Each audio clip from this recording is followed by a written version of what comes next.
Sir ఇక్కడ తిరగండి.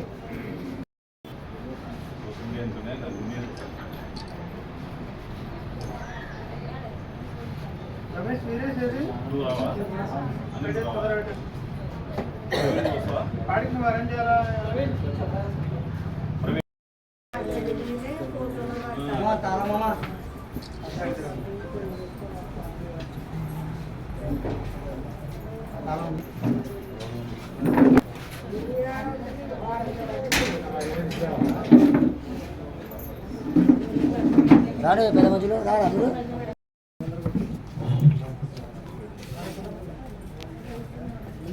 అందరికీ డాక్టర్ బిఆర్ అంబేద్కర్ గారి జన్మదిన శుభాకాంక్షలు. ఈరోజు మనం 134వ అంబేద్కర్ గారి జయంతి జరుపుకుంటున్నాము.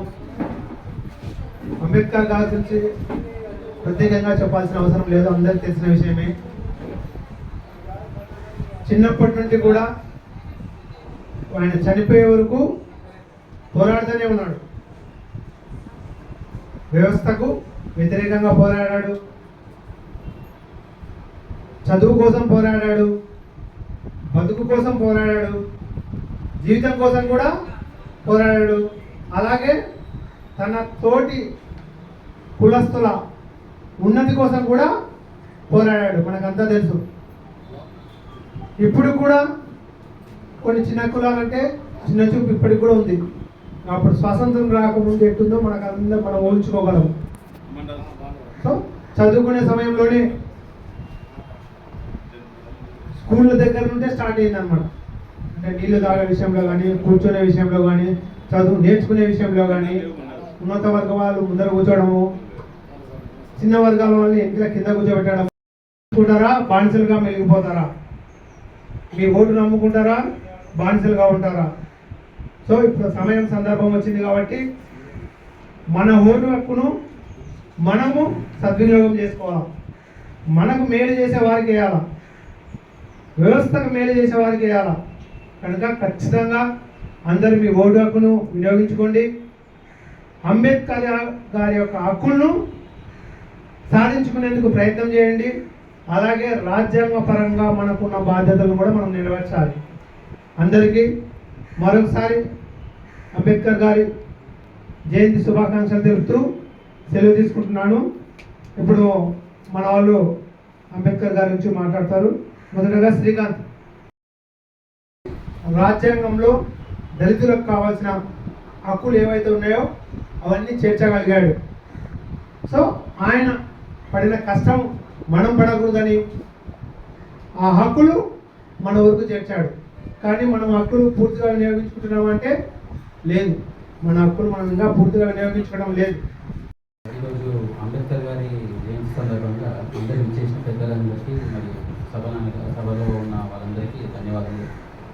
యాక్చువల్గా అంబేద్కర్ గారు అప్పుడున్న కాలంలోనే వెనుకబడి తరగతుల్లో పుట్టి కూడా అంత కష్టపడి పైకి వచ్చి భారత రాజ్యాంగ నిర్మాతగా తయారైన అదే స్ఫూర్తిని మిగతా వాళ్ళు కూడా పాటించి అంత స్థాయికి ఎదగాలని కోరుకుంటున్నాం.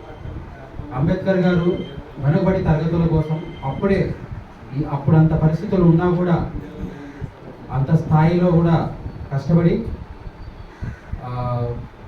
చదువును విద్యను అభ్యసించి భారత రాజ్యాంగాన్ని వివిధ దేశాల నుంచి ఏ రాజ్యాంగంలో ఏ రూల్స్ని తీసుకుంటే మన భారతదేశంలో వాళ్ళకి ఉపయోగపడతాయి, వెనకబడిన తరగతుల వాళ్ళకి కానీ మిగతా వాళ్ళకి కానీ ఉపయోగపడతాయని వివిధ దేశాల నుంచి వివిధ రాజ్యాంగాల నుంచి ఉపయోగపడే అంశాలని తీసుకొని మన భారత రాజ్యాంగాన్ని నిర్మాణం చేసినాం. మనం చాలా సులువుగా నిర్మాణం చేసినామని చెప్తున్నాం, కానీ ఒక చిన్న పనిని ఒక ముక్కలో చెప్పడంతో ఎంత సులువో అది ఆచరణ కూడా అంతే కష్టం. అంత కష్టపడి భారత రాజ్యాంగాన్ని నిర్మాణం చేసినప్పుడు కూడా చాలా మంది దాని యొక్క స్ఫూర్తిని ఇంకా అర్థం చేసుకోలేకపోతున్నారు. 75 ఏళ్ళ స్వాతంత్రం, దగ్గర 80 ఏళ్ళ స్వాతంత్రం వచ్చినా కూడా ఇంకా వెనుకబడిన తరగతి వాళ్ళకి సరైన అవకాశాలు కానీ సరైన విషయాలు కానీ ఇంకా రాజ్యాంగంలోని సరైన విషయాలను కూడా అవగాహన చేసుకోలేకపోతున్నారు. మన పక్క రాష్ట్రమైన కేరళలో కొల్లం అనే జిల్లాలో కొంతమంది ఏర్పడి రాజ్యాంగంలో ఇటువంటి రాజ్యాంగ అక్షరాస్యతని అందరికీ అవగాహన కల్పించారు. అలాగనే మన రాష్ట్రంలో కూడా చాలా మంది కూడా ప్రజలకి ఈ రాజ్యాంగంలోని అంశాలు బడుగు బలహీన వర్గాలకు సంబంధించిన విషయాల గురించి కూడా అవగాహన కల్పిస్తే చాలా బాగుంటుంది. ఈ అవగాహన లేకపోవడం వల్లనే చాలా మంది ఇంకా బడుగు బలహీన వర్గాల్లో చాలా మంది కూడా వాళ్ళ కల్పించిన అవకాశాలని తెలుసుకోలేకపోతున్నారు, ఉపయోగించుకోలేకపోతున్నారు.